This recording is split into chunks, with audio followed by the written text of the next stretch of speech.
It was an emotional farewell for Tyre Nichols. Vice President Kamala Harris and civil rights advocates stood side by side with his loved ones.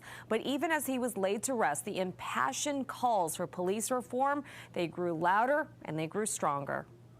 Wednesday afternoon service was to remember how Tyre Nichols lived, not how he died. The 29-year-old enjoyed skateboarding, rooting for the San Francisco 49ers, and taking photos of sunsets. But most of all, he loved his family, even tattooing his mother's name on his arm. Tyre was a beautiful person, and for this to happen to him is just unimaginable. It was 3 weeks ago when Nichols died after a savage beating by Memphis police. 5 officers have been fired and charged with his murder. 2 more cops suspended and 3 EMS workers have been dismissed for failing to render aid. We have the God-given right to say, I am a human being and I deserve justice.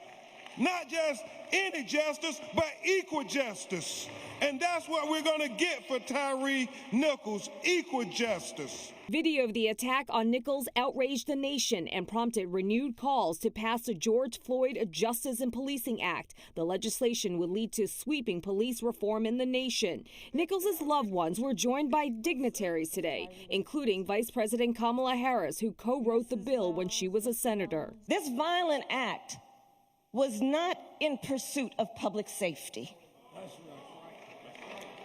It was not in the interest of keeping the public safe. The Reverend Al Sharpton delivered the eulogy. You don't fight gangs by becoming 5 armed men against an unarmed man. That ain't the police, that's punks. Kayana Dixon referred to Tyre as her baby brother, a kind and gentle soul who remained polite even in his dying breaths. He asked him to please stop.